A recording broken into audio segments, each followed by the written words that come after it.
So I announced my retirement in a World Cup in France. And then I think it was 2 weeks after, I went to this race in America and the track, it was raining. So I ride down 30, 35 Ks an hour, go through this rock section, it kind of spits me off line and goes straight into a tree head first. Don't even get hands out, nothing, just head first, and hits the top of my helmet into a tree, which pushed my neck down and stretched my spinal cord. Completely shut off my body. My legs are kind of like over my head. I'm still conscious the whole time.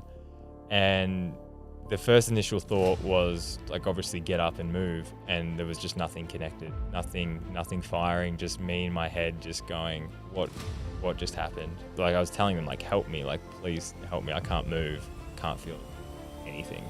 Like neck down, everything is completely shut off. Because the medics obviously, can you squeeze my fingers? So she lifts my hands up to squeeze her fingers and they just drop back onto my body. And that's when I just I knew I was like, I'm fucked.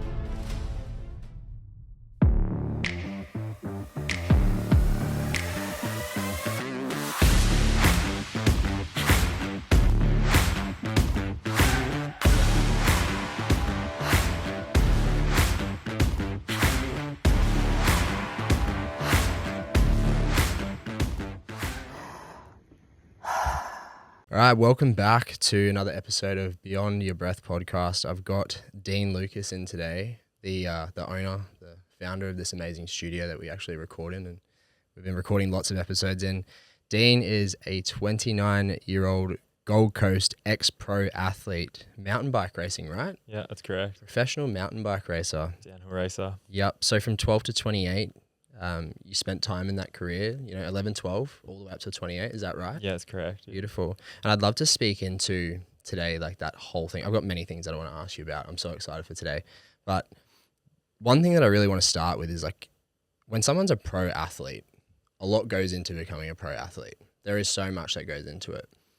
I'd love you to share your journey of what it was like to spend so much time getting into something like mountain biking from like 11, 12 to 28, and what that journey was just like in a nutshell. Like, how was it for you? What did you have to give up? What did you have to sacrifice? What did you have to do? To do that.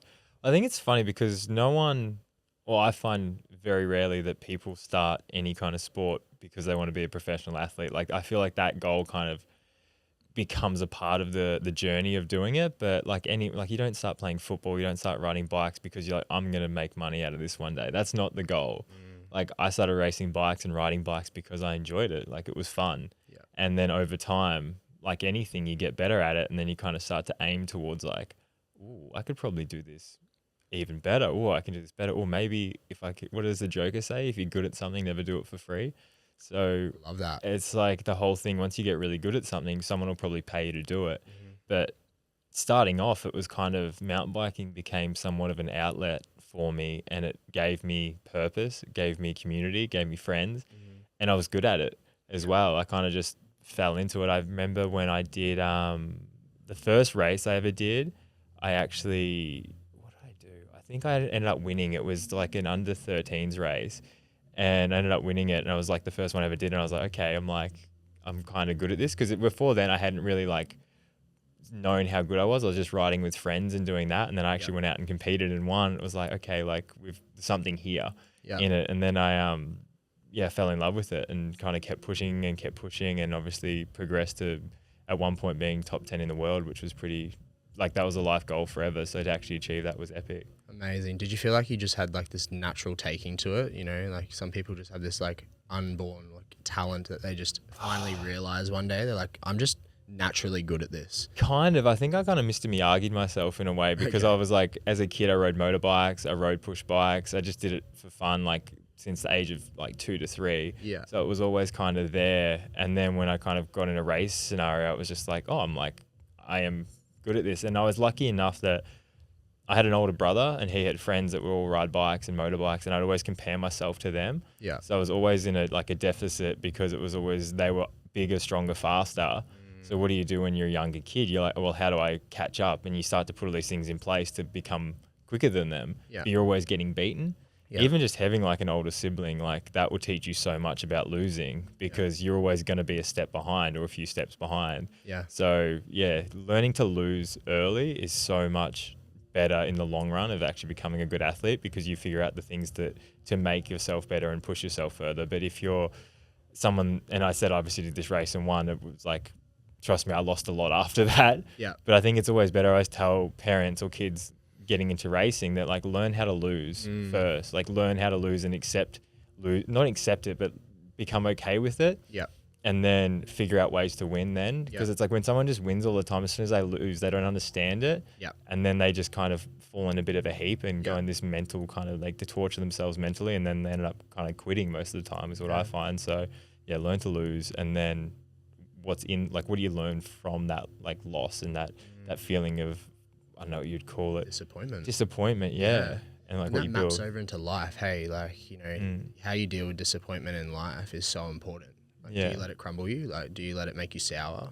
You know, do you get your knickers in a twist, or can you take defeat and, you know, all that with grace and handle your disappointment maturely? And I think what really stands out to me there is surely it would have taught you almost how to like delay that instant gratification and not just expect to win all the time, right? It would have created some amazing lessons in there, I'm sure. Yeah, exactly. Because after I had that first race, I think it was under 13s or something. And then I was like, well, if I've already won this quickly, I should go to under 15s. And then I moved up at the next race and I ended up getting second in that to this guy who ended up beating me at every single race that year. And I remember I'd rock up, do my best, he'd still beat me. I'd rock up, do my best, he would still beat me. And it just became this, for 2 years, like he just hosed me every time. And I would maybe get second, third or fourth, but never beat him.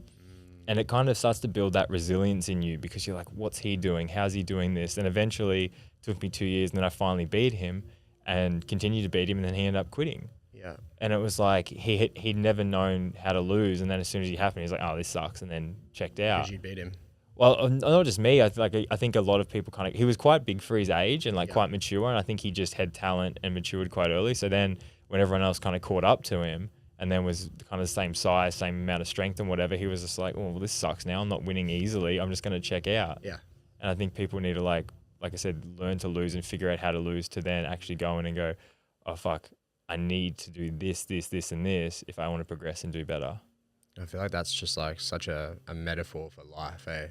Business, life in general, like get used to losing little ways over and over and over and over again. And being able to still like hold that tension, as you said, like there's a frustration, there's a disappointment, but how long can you hold that for? And eventually you'll get the result. Yeah. And so when did you actually go pro? Like what was the defining moment? What age? So I wouldn't call it pro, but I got signed to a World Cup team when I think I was 20 or 21. Yeah. And it was kind of funny because I was the guy that I was teammates with was a world champion from the year before, and then my other teammate was a junior, but he was quite a well-known junior. And I remember getting on the team, and it was funny because I actually had like an absolutely terrible year the first year I got on. Like 2013 was one of the best years of my life racing. I was a junior. I remember I didn't have like any expectation on me, no pressure. I was kind of like the underdog. And I went out, I did really well. I got third at the first race as a junior, and then I won the second one. And this is so when you're on a professional team, you get like the full kit, the full jersey, you look the part. I was riding as a privateer, so I had to wear like an Australian jersey. And I rock up the first race, like feeling like, oh man, I'm a bit of like, you didn't have much confidence about me. You're kind of wearing a big billboard that says, I don't have a team. I'm not that fast, more or less. Right. So I rocked up feeling like that.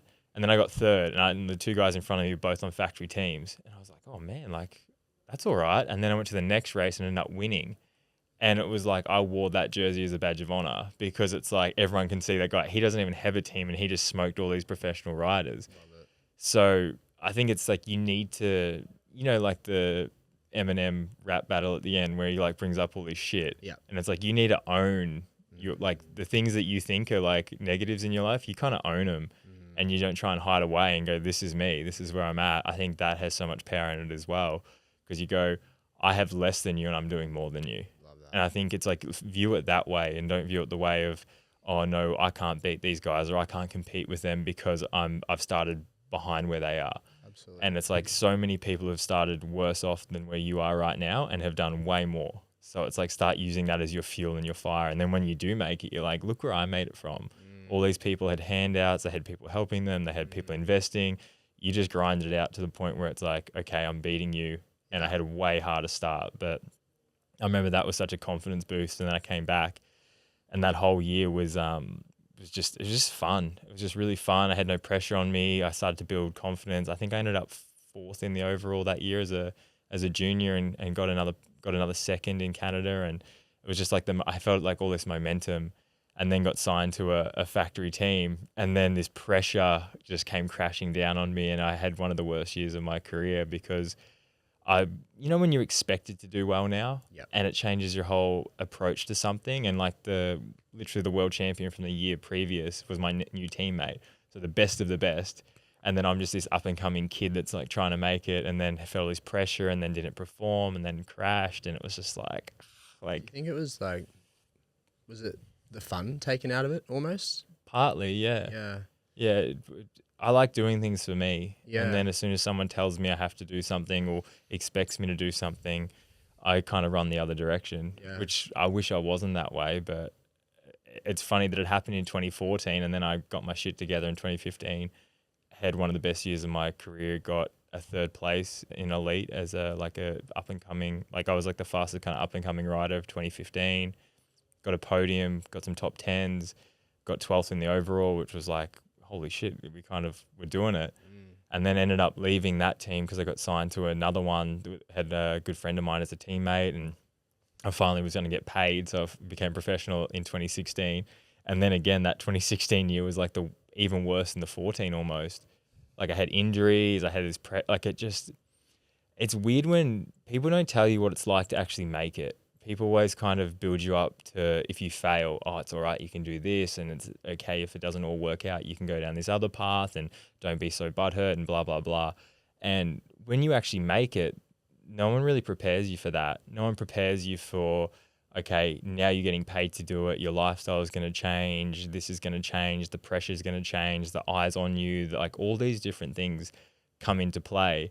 And I just didn't deal with it very well. I honestly didn't really enjoy it as much as I ever had. I don't think since that point I went pro, I never enjoyed mountain biking to the same level again, which it's like kind of almost careful what you wish for in a way. Like I was working a full-time job in 2015, like doing a welding apprenticeship, and then I'd train in the afternoon. And if you're welding all day, you're pretty excited to get out of there and go hop on a bike and go for a ride. And it was this whole like, I don't know, it's like you're building momentum. It's like the dog chasing the car. And then you catch the car and you go, I kind of just want to chase the car again. And I think we get so caught up in life when it comes to, we think having the thing is the good, like that's the part that's good, like exciting and good. And it's like, no, chasing the thing, having a desire to go after, that's where the excitement is. Building something is exciting. Painting something is exciting. When you finished it, it's like, okay, next.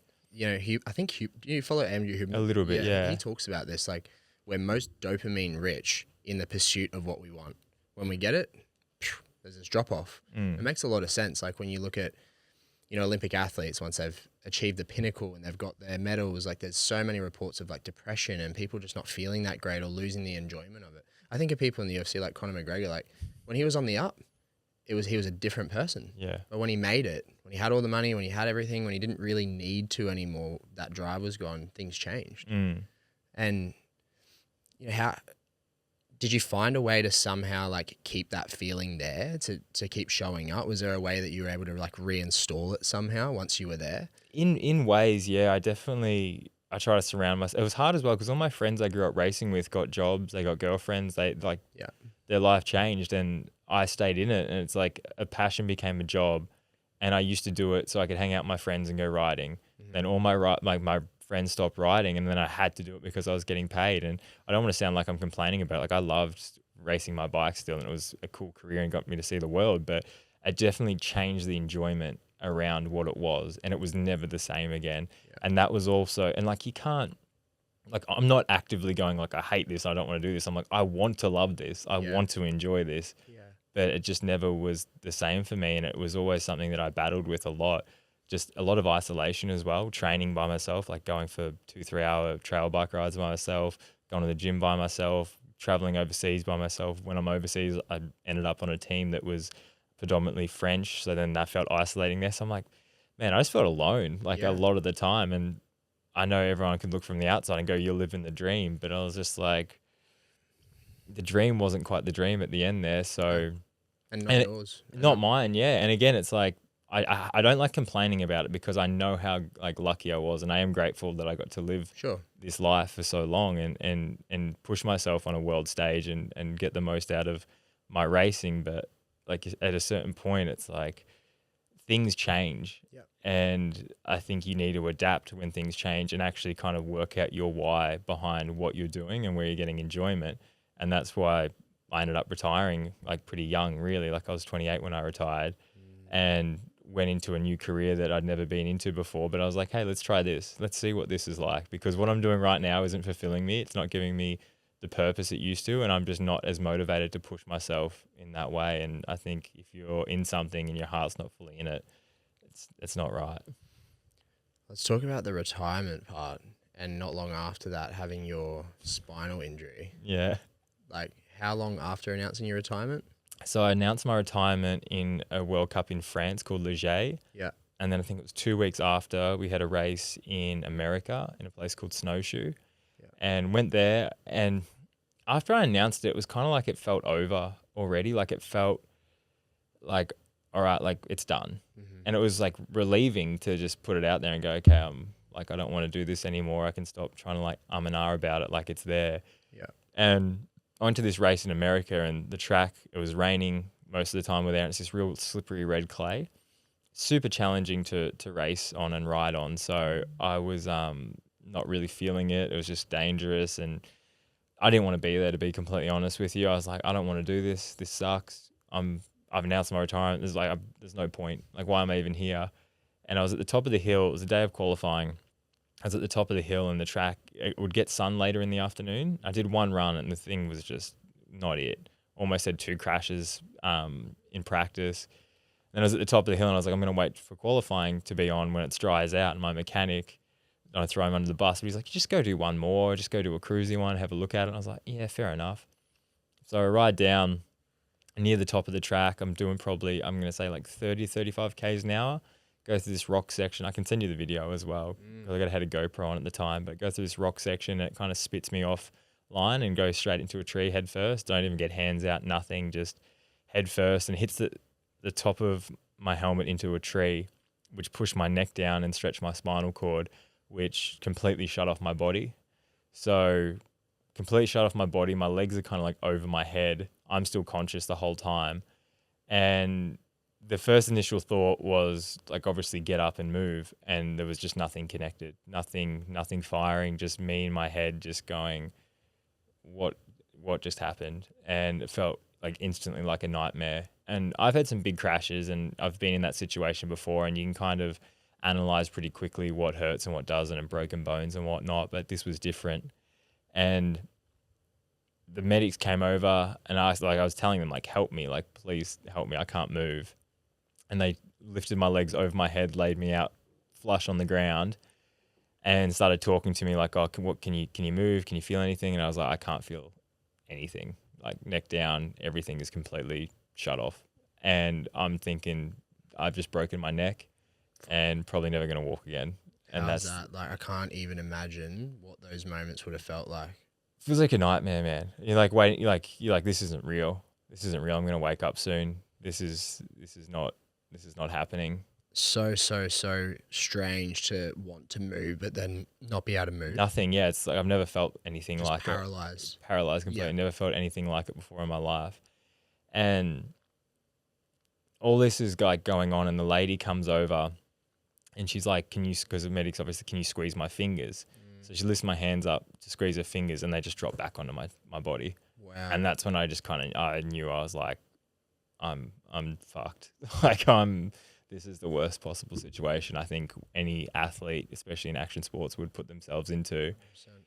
And I had these 3 emotions cycle around while I was laying there, because it was about 20 minutes before I started to get feeling back, and I could like kind of tap my feet. But in those 20 minutes, I went from anger, because I knew I was supposed to retire within 4 days. I had 4 days, I had 1 race left after that, and I was completely done with mountain biking. So I was anger, and then I was scared. I was like the most scared I've ever been, because I was just like, my whole life changed. I'm never going to walk again. Like, this is the worst possible scenario I can be in. And then the third one, which has surprised a lot of people, it was just pure peace.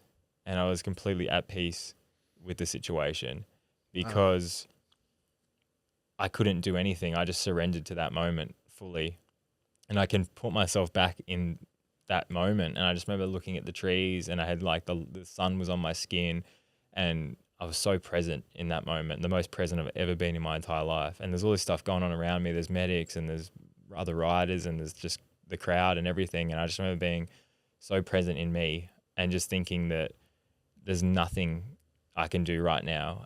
And I think I try and use that same logic in life in a lot of situations where we try and fight so hard to control something and change something that you have absolutely no control over.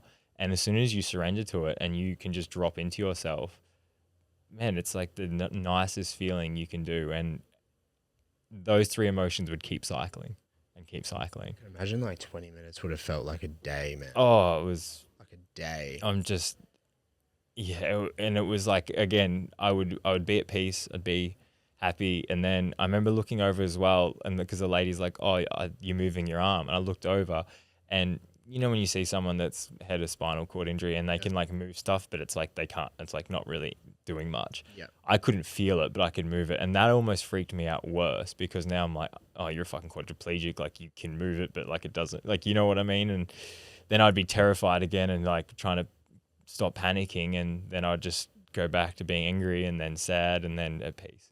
And it would just cycle around and around, which, yeah, like it felt like forever.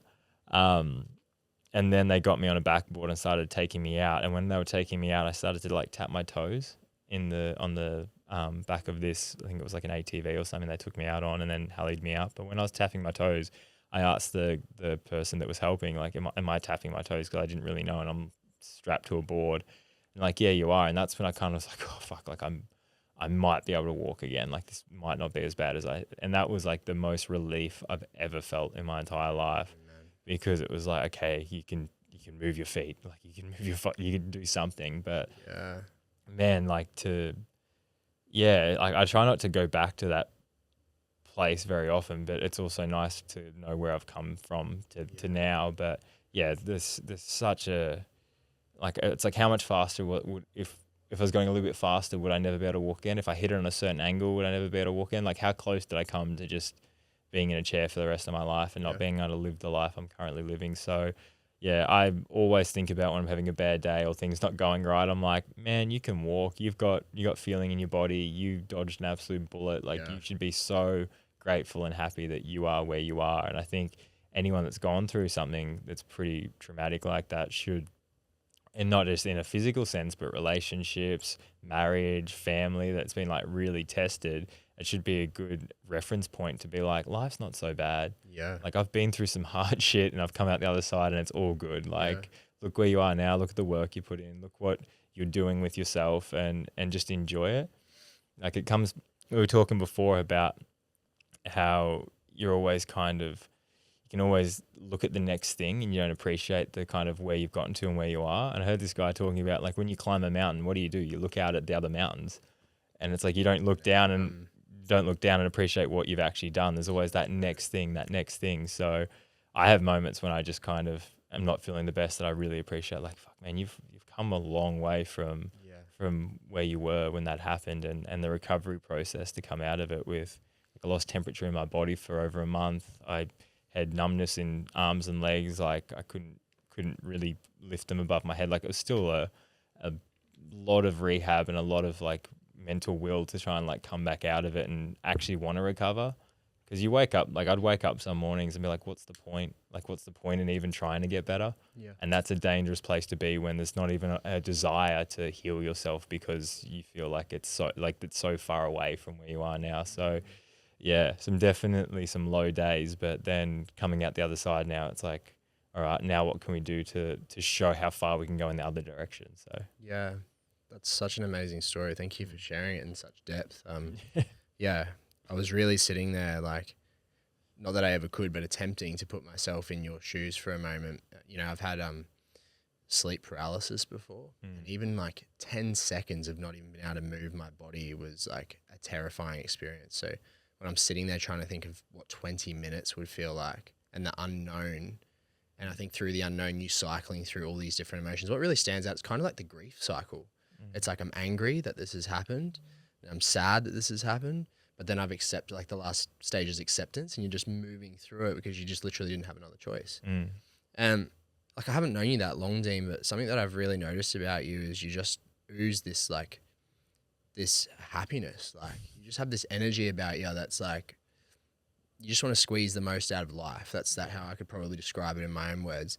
How has the accident, and experiencing that like shaped your philosophy on life? You're a big preacher of happiness, like choosing to be happy, choosing to see the good in things. Like how has it changed your philosophy for living every day? I think before the accident it was always there, but this is one thing now. If I meet people that are really quite happy and outgoing, I'm like, they've probably been through some shit. 100%. They've probably hit some lows, because I think it comes back to the whole idea of you can be a hero or a villain, and both of those are created through pain. And it's like you have the option to choose which way you go. It's like, oh, I had a hard life. My parents didn't love me. My dad beat me. I couldn't get a job. Fuck the world. All that same stuff happened. I'm going to make sure that doesn't happen to anyone else. Yeah. And I'm going to put as much energy into making sure that doesn't happen to anyone else. And I guess I fell that way, luckily enough. But like I grew up, small country town, quite isolated, and loving family, loving brother, just felt isolated, didn't have many friends at school, went to a small public school, and I think just didn't really have a purpose, didn't have any kind of direction to go, and got quite depressed, lonely, and then tried to commit suicide when I was like 12 years old. So, or 11, no, probably 11 actually. It was just before kind of really getting into mountain biking. But I just did it as, I think, a way out, because I just couldn't see the light at the end of the tunnel, and I just was waking up every day just depressed, didn't have friends, didn't know what to do. And I think after that happened, like my parents found out about it, and then they took me out of the school that I was in, and then mountain biking kind of came more into my life. And I went from this isolated, lonely kid to someone that had lots of friends, had a purpose, was good at that purpose, and then that snowballed me down this path of kind of being the person that I've kind of become. And then through doing that, I think, I don't know, I don't want anyone else to go through that. I know what that's like. I know what it's like to be lost and low and not have people around you and not be in love with life. So it's like I've seen that side. So now coming out of it and going the other direction, it's like, come over here. Like this is fun. This is how you should be. And yeah, I always like when you meet people and you instantly kind of feel like you can be yourself and connect with them and do all that. So I do actively like try and be that person. But it's funny, like I even think now, like my emotions are pretty like chaotic. It probably doesn't seem like that from the outside, but I definitely go through highs and lows a lot of the time. And I think it's better to feel everything than to kind of numb yourself. Like I've been in relationships where I've been numb for a long time, and that's like the worst thing ever. So 100%. I definitely feel like the low of lows and the high of highs, but I guess I project out the highs more or less than the lows, but it's still like a constant battle to work on. But yeah, man, I think like life's too short to dwell and be let down and sad about shit that you can change and alter. And I think we all get into this state of why me and poor me and why does this always have to happen? And I haven't felt that when I had the injury, and I started thinking about like, instead of looking at why me, say what now? And I try and bring that into play anytime something goes wrong. It's like, what now? Yeah. Your girlfriend just left you. Okay, what now? You just had a spinal cord injury. Okay, what now? And I think when anything goes terrible or goes wrong, it's like, what can I get out of this? What can I learn from this? And how can I move forward as a better person? And like, it's so cliche to say, but like all the bad shit that happens to you, you learn the most lessons from. So it's like, okay, new lesson. Yeah. Let's actually take note and change it so it doesn't happen again. Yeah. And learn from it. But don't look at this as like, oh, poor me, boo hoo. It's like, am I creating this? And because most of the time, like we create our own suffering and then complain about it. And I know in a relationship sense, like after like certain relationships fail, you have to go, okay, I'm the common denominator here. What am I doing? I love that you said that. Yeah, what am I doing to have these relationships fail, and not just point it to them, oh, they do this or they do that. It's like, no, what am I creating? What emotions am I creating for them to react that way, for them to throw it back at me and then go? It's like self-sabotage is massive. So I'm learning more now. It's like, okay, how am I triggering this person to react the way they do it, like they are? And once you take more accountability into that, that's when you learn and you go, okay, I don't want the same thing to happen over and over again. So I need to change. So I guess it's being more self-aware and conscious of, okay, everything kind of does have a reaction to it. Why am I getting this reaction? And how can I change that if I don't want that reaction? So Love that you said that. It's a line that I actually use often. Just before I met Shani, God, a track record of really just dysfunctional, toxic relationships. And one day I had to just wake up and go, okay, yeah, sure. Like, there's definitely a certain type of woman coming into my life, and there's certain types of patterns playing out, but I'm the one in every single one. So like, I'm the common denominator, as you said, but it's so much easier to just point it the other way, right? It's so much easier to go, well, they're manipulative, or they're this, or they're that, rather than going like, why am I here? What am I doing? yeah, Like, what's my part in this? And I really love that reframe that you just said of like, when you're asking yourself, why me? Like, what now? yeah, It takes you out of, I guess, a helplessness state, like a state of helplessness, into more of a proactive state of like, well, what can I do about this? Like, it's happening. I can't stop it from happening. What can I do about it? And it puts you, I guess, it's a concept that reminds me of, I'm not sure if you've ever read the book, The Gap and the Gain. no, By Dan Sullivan, I think Ben Hardy. They've done a few books together. They talk about how important it is to recognize when you're being in the gap. And like, when you're in the gap, you're comparing yourself to other people, you're comparing yourself to everything else, you're judging yourself. When you're in the gain, everything happens for you. There's lessons in everything. And, I make a conscious effort now of like, where can I be in the gain more? yeah. Everything shit that happens, what am I learning? What now, as you say? So when you're in that, man, you get in this flow state of just like, even you don't even care when bad shit in terms of what you used to look at when it happens. You just go, that's okay. That happened. What next? Okay, that happened. What next? Yeah. And you don't give you don't give all this emotion and this energy to shit that doesn't matter. Like I was reading this thing the other day, and it talks about putting space between your reactions. And the more space you have between your reactions, the easier life becomes.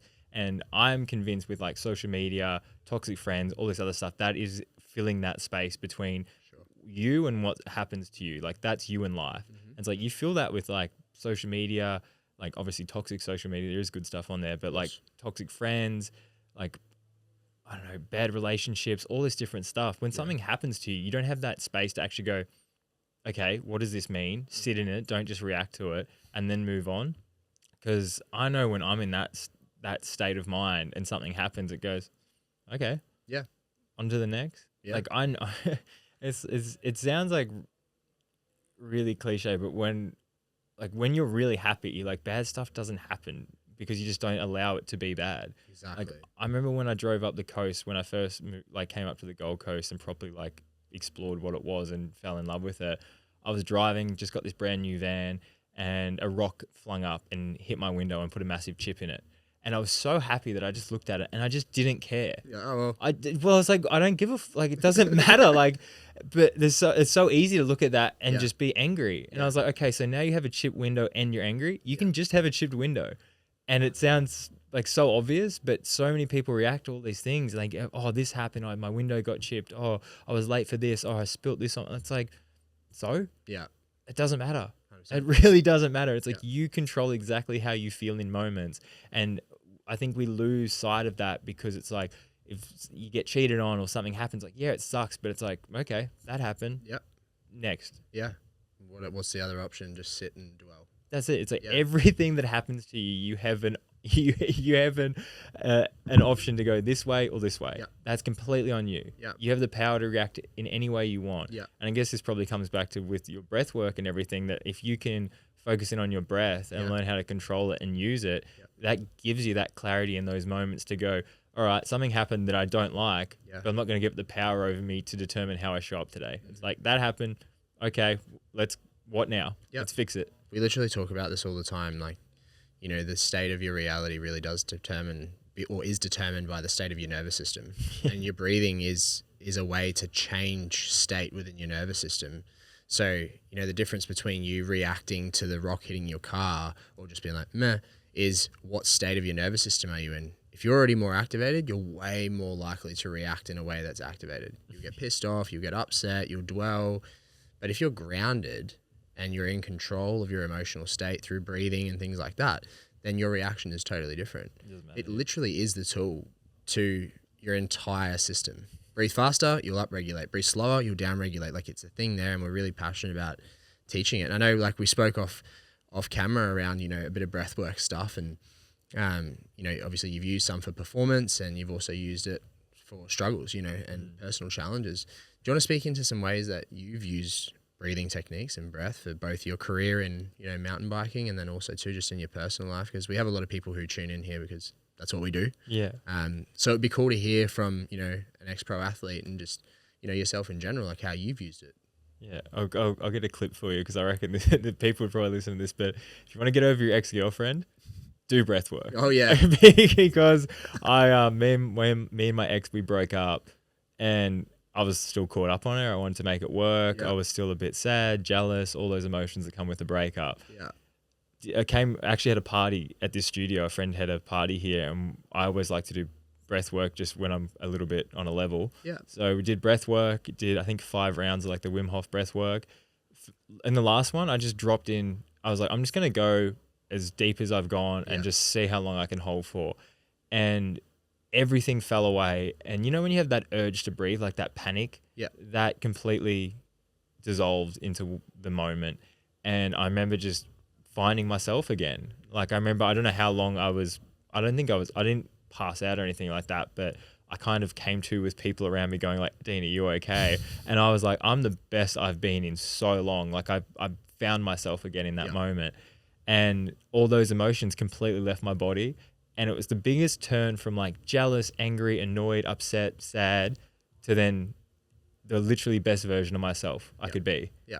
All within probably, I'm going to say 15 minutes of doing breath work. Was this your first time? No. I've done it a fair bit at this point. This was only like a couple of years ago, or like a year ago maybe. Yeah. But I've had some really profound and really profound experiences with doing it. But that was the biggest shift I've ever felt from one emotion to the next. Yeah. And I've gone deep with it a few other times, but that time, I couldn't believe the effect it had on me.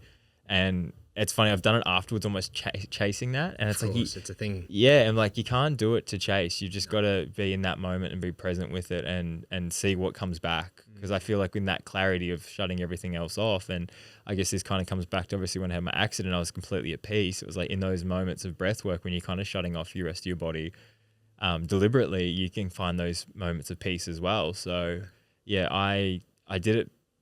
I did it a little bit for performance and trying to like shut in and lock into myself. But I feel like just emotional regulation, it's probably the best thing you can do. And it's so easy, man. It's so easy to do it. And yeah, I think that's why most people think that there's almost like a catch to it though, right? Like, it's got to be too good to be true. There's got to be more to it. We'll give breathing exercises often. We're like, use this one for if you're having a panic attack. Like, use this one if you're having an asthma attack. Like, do this one if you need to calm down, upregulate. And it's almost like they look at you like you're speaking Chinese. They're like, what else? I'm like, nothing else. Just do that. And it's so simple and it's accessible. Any single moment that you need, it's right there every time. What really stands out, like in what you said, and I've experienced this many times in breath work, is that, you know, when you go into, like, I like to call it the abyss, like you're nowhere, it's the absence of thought. You're no longer you're no longer you no longer have thoughts going through your head like they are millions of times a day, and you have space and you have peace. And not only that, your nervous system, through some of these breathing exercises, has a chance to actually move that through the body and discharge it out of your system. And that's really, you know, all that's happening. When people say that they feel better in 15 to 30 minutes of breath work, they're taking their nervous system through the complete cycle, resetting it, and it's no wonder that your mind feels great. You know, so many people out there could be feeling so much better if they stopped trying to fix their problems that they're experiencing in their head, with their head, and use their body more. Whether that's running, whether that's breathing, whether that's anything that gets you back into your body is going to help. How's it changed your perspective on death? Great question. There's been a few times in a breathwork session, and I don't know why it happens to me, but I'm quite prone to going like very hypoxic, like severe hypoxic. So there's a few times when people have been facilitating me at trainings that I've done, and they're like, man, you went blue. Like, your lips went blue. You weren't breathing. You stopped breathing. And you know what? I would come out of those moments and firstly, it'd be like, did I? So I didn't even know.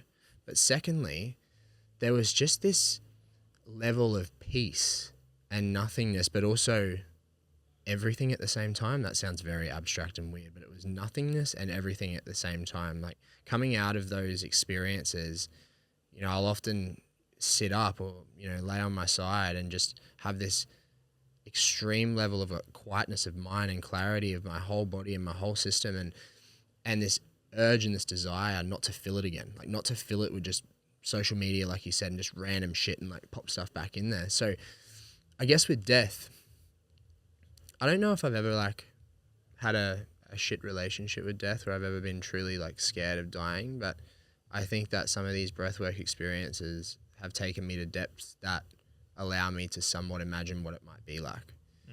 And, you know, to create an experience that whilst I'm still living and breathing, I can not be here at the same time. And what I really like about that is, you know, as opposed to other forms of, I guess, getting yourself there, like through psychedelics and things like that and all these experiences, like you can turn it on and off, really. You're the one controlling how far you go. Or, you know, if you take a big dose of mushrooms, like you're in it. Like you can't get out of it. So breathing is a way for people to, I guess, to get close to those edges, I reckon. That's what it feels like. Yeah. If I could ever imagine what it would feel like, because we don't know. But I can only imagine that, it would somewhat be like that. How about you? Become like, I just accepted it. As remember when I said like I got to that point where I didn't feel like I needed to breathe. Yeah. And it was fine. Yeah. It was like, it sounds like a bit morbid saying it, but I was like, in this moment, if I die now, this is when I was meant to die. Yeah.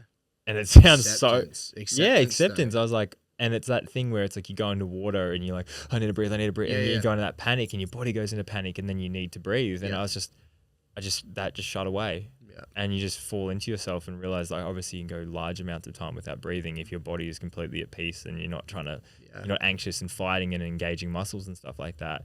And it's like the same. You just drop into it. And like, again, it's surrendering to that moment in that point in time. And it was amazing. It was like, it was funny. I felt, have you ever played Mario Kart? You know, Rainbow Road? Yeah. I almost felt like I was like going through Rainbow Road and then it kind of all just went black. And again, I'm like, I don't know what's here. And I'm like, you don't even try and understand what you're in. You don't try and explain it. You don't try and tell other people. It's like, this is just for me. That's right. And it's one of the most at peace, beautiful things I've ever felt, and it's just for me, and I'm just going to enjoy that for what it is, because there's no point explaining it, because it's going to change my perspective not only on it, but no one's going to actually feel and understand it. But it just made me completely accept the idea of dying. And then, like you said, it's like, I think you just transcend and go into everything, and I don't think consciousness can really die in a way. It's just like in those moments, it's like you're completely at peace, and I think it feels like a beautiful thing. So I'd imagine that's what death's like, and if it's like that, then sweet. Yeah, we're worrying about something that's probably going to be so euphoric and nice, and obviously try and live as long as you can. When it happens, it's just like new chapter. Let's go and see 100%. What that is. I mean, I've heard some pretty amazing stories of like people who have had near-death experiences or like big accidents, and they've lost, you know, their life essentially for periods of time, been brought back. But you know, there's many reports of people saying like it was peaceful. It was peaceful, and you know, I'm of the belief that I think that, you know, if you really zoom out and go real like abstract thinking here, like we're on like a speck of dust in fucking space. Earth is tilted on just the right axis, that the sun is just warm enough not to burn us, but then we don't freeze over, and we're spinning at 40,000 k's an hour. Like, I firmly believe that, you know, there's a lot that's already set up for us, and I believe that our bodies and our experience as a human, like, is working for us at all times. And so when that time comes, I trust that it will make it as pleasant experience as possible, you know. And I know that people sometimes lose their life to really tragic circumstances, but if we can just, you know, bring it back to like natural causes, I think that is what it would be like.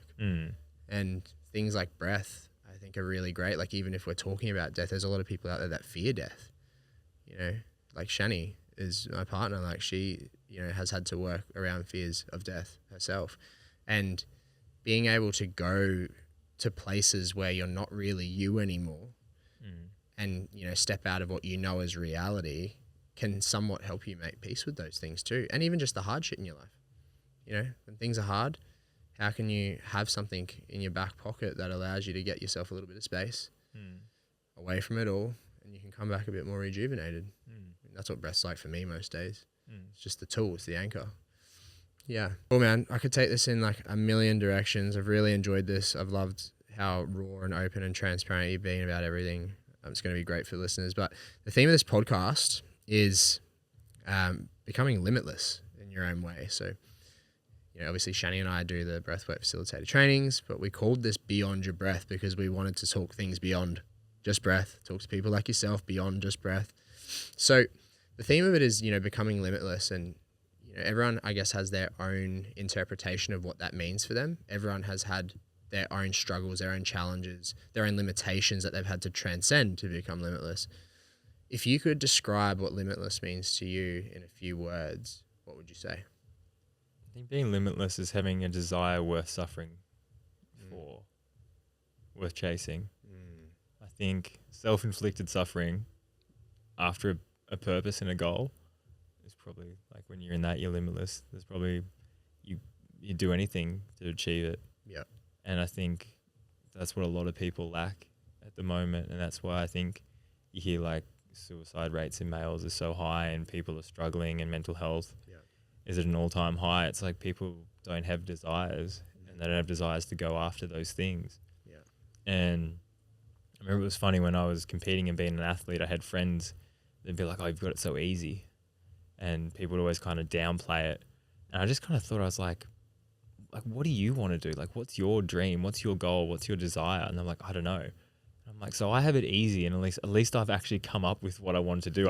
I've imagined the thing that I want to do, and then I've actually started chasing it and putting effort into it. It's like, you're saying I have it easy, but you haven't even put the energy into even deciding what you want to go after. Not even starting to go after it, but like to create a desire, you have to first think of it. And it's like people don't even know what that is. They don't even want to put energy into like, what do I actually want to do? Yeah. What's worth suffering for? What's worth putting energy into every day? What's worth going through life and going, I'm going to sacrifice being around friends, being comfortable, being all these things because I really want this thing. And that thing could be anything. Yeah.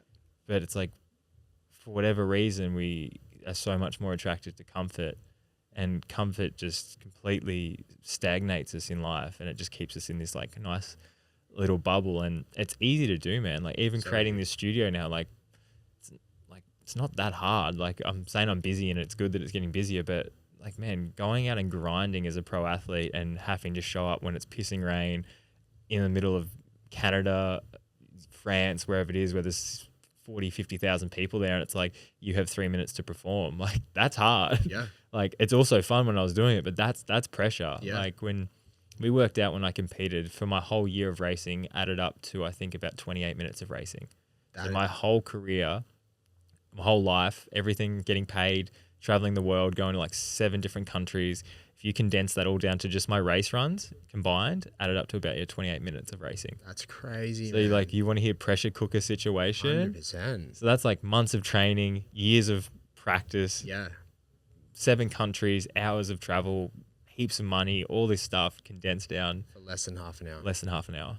Wow. So you look at it like that, but then you look at like Usain Bolt, like condense that down to 10. Yeah, exactly. So it's like it all gets condensed down really, but I look at that and go, that's hard. And then even now going to business, it's like, it's different, but it's like that pressure to like, if I have a bad day, I'm not going to have a spinal cord injury. Let's put it that way. You know what I mean? So it's like a real bad day in a studio, isn't it? So I'm like, I'm falling into that comfort. And I'm always trying to be self-aware of like, okay, what are you doing and what do you want to get out of this life? And I don't want to just get comfortable. And like the Gold Coast is a perfect example for someone that's somewhere that's very sheltered. Oh yeah. And I always meet people that grew up here and have lived here, and they honestly don't excite me that much because they live a very sheltered, nice life, which is not bad. Everyone can do what they want, but I like meeting people that have struggled, that have gone through shit and come out the other side with like motivation to live and help others and be a light in this world. So at the moment, I'm like, okay, what's the next play? What's the next thing I can do to kind of put myself in that, I guess, active suffering to like go after something, like really push myself and see what's inside. Because I know when I go to those places with breath work and stuff like that, and I kind of check in with who I am, it's like, I know that's a big driving factor for me. I'm like, I want to inspire people through doing hard stuff and through pushing myself and showing people that like look, I did this, you can as well. And not just speaking it on a podcast and talking about it, but actually living and breathing it. Because that's when, like, that's where the power comes from. So, yeah, actively in my mind, I've got a few things that I'm want to kind of put in place and start doing that will hopefully do that and push people and motivate people. So that's a goal. Awesome.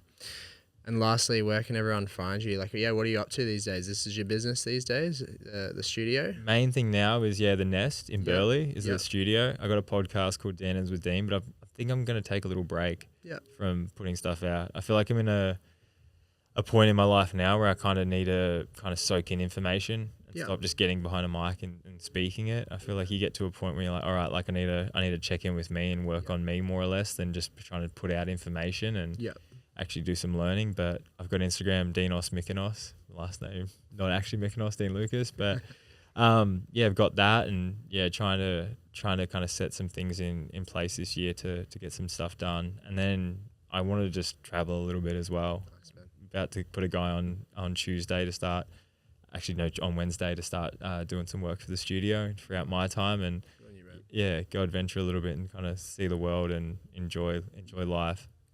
Amazing, man. I've really enjoyed the conversation, Dean. Thanks so much for coming on. We'll chuck your Instagram handle. We'll put the Nest in the show notes as well. For any of you on the Gold Coast, or, we're from Brisbane, we drive down. If you want an epic studio, comfy, has all the gear, and you even do the editing and stuff too. Yeah, we do all the editing, everything in-house. It's a one-stop shop, so couldn't recommend the Nest in Burleigh more. Thanks for coming on, man. Appreciate it, really do. Awesome.